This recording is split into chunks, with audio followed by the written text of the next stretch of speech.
Hello student, good morning. आज हम आपकी पाठ्य पुस्तक क्षितिज का पाठ 9 पढ़ेंगे, कबीर की साखियाँ। ओके, इसके पहले हम कबीर जी के बारे में कुछ जान लेते हैं।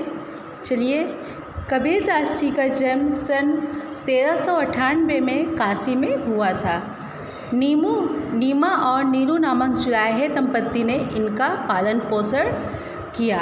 आगे चलकर इनका विवाह लोई नामक स्त्री से हुआ, जिससे इनके एक पुत्र और पुत्री हुई, जिसका नाम कमाल और कमाली रखा गया।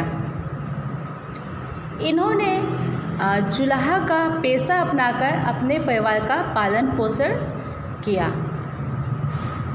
आगे चलकर इनकी रुचि काव्य की ओर बढ़ती चली गई।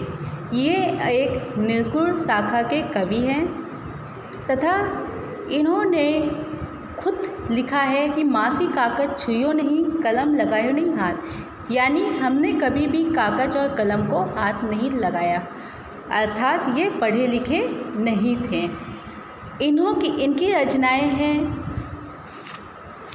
इनकी रचनाएं बीजक में हैं। बीजक के 3 अंग हैं, शबद, साखी, रामायणी। ठीक है, इन्होंने खुद कहा है कि ये पढ़े लिखे नहीं थे, इसलिए इनकी रचनाओं को इनके शिष्य धर्मदास ने लिखा है। तो उसी की हम बीजक का एक पार्ट यानी भाग साखियाँ आज हम पढ़ेंगे। तो चलिए पढ़ते हैं।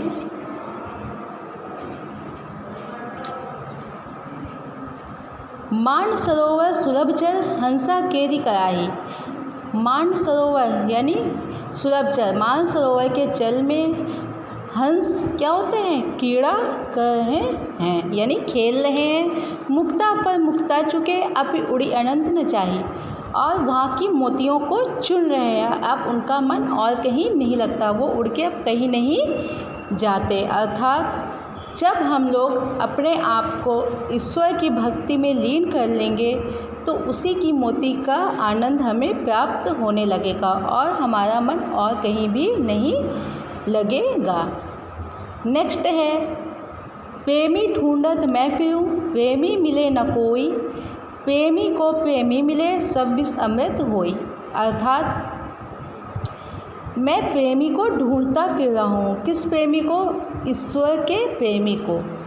प्रेमी मिले न कोई, मुझे कोई भी ईश्वर का प्रेमी नहीं मिलता है। प्रेमी को प्रेमी मिले, प्रेमी को प्रेमी मिलता है कब? जब हम खुद ही उस प्रेम में लीन हो जाते हैं। यानी ईश्वर के प्रेम में जब हम लीन हो जाते हैं तो हमें भी ईश्वर का प्रेमी मिल जाता है। और अगर ऐसा हो जाता है कि प्रेमी को प्रेमी मिल जाता है तो सब विष अमृत होई। तो सब हम जाति भेदभाव ऊंच नीच सब कुछ भुलाकर सभी विष सभी उसमें अमृत हो जाता है, सभी अच्छा हो जाता है।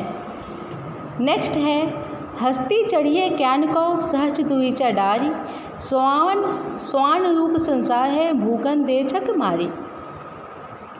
यानी कबीरदास जी कहते हैं कि अगर सवारी करनी है तो ज्ञान रूपी हाथी की सवारी कीजिए। सहज दुरीचा डाली, सहज रूप से कालीन, दुरीचा मीन्स कालीन डालकर, सहज कालीन डालकर हाथी, ज्ञान रूपी हाथी पे सवारी कीजिए।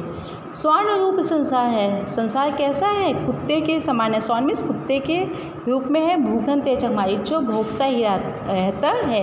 यानी आपको अपना ज्ञान प्राप्त करने के लिए संसार यदि कुछ भी बोलता है तो आपको उसको ध्यान नहीं देना है, आपको अपना ज्ञान प्राप्त करना है। नेक्स्ट है, पखा पखी के कारण सब जग रहा भुलान।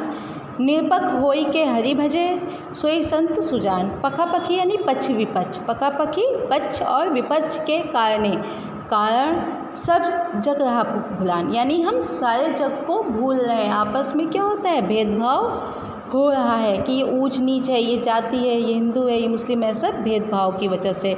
निरपक होई के हरि भजो, जो निरपक यानी निपक्ष होके, यानी भेदभाव नहीं कि कौन ऊंचा है कौन नीचा है, कौन हिंदू मुस्लिम, सब भेदभाव भुलाकर जो हरि का भजन करता है सोई संत सुजान, वही सच्चा संत साधु होता है। नेक्स्ट है, हिंदू मुआ राम कही मुसलमान खुदाई, कहे कबीर कबीर सो जीवता, जो दूही के निकट न जाई। कबीरदास जी कहते हिंदू राम कहते कहते मर जाता है और मुसलमान खुदाई कहते कहते, और ये दोनों ही जीवित नहीं रहते हैं। कहे कबीर सो जीवता, जीवित वही है जो इन दोनों के निकट नहीं जाता, यानी आपस में ये भेदभाव नहीं करता है और एक ही परमात्मा को मानता है, वही सच्चाई में जीवित रहता है। कापा फिरी काशी भया, राम ही भया रहीम, मोटा चूना मैदा भया, बैठी कबीरा जीव।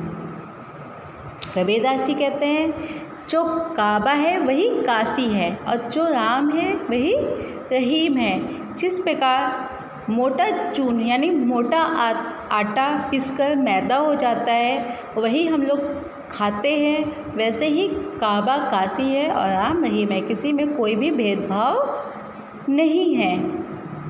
लास्ट है, ऊंचे कुल का जन्मिया, चे करनी ऊंच न होई, सुबरन करस सुरा भयो, साधु निंदा सोई।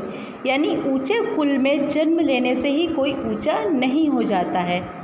सुबरन कलश यानी सोने के कलश में यदि सुरा यानी शराब को भर दिया जाए तो कोई साधु उसको अच्छा नहीं मानेगा, उसकी निंदा ही होगी। इसलिए अच्छे कर्म करने से ही व्यक्ति अच्छा होता है, कुल में जन्म लेने से ही व्यक्ति ऊंचे कुल का नहीं हो जाता। ओके स्टूडेंट, तो आज आप लोग इसे पढ़ेंगे और जो भी आपको समझ में नहीं आए आप हमसे पूछ सकते हैं। Okay, good bye.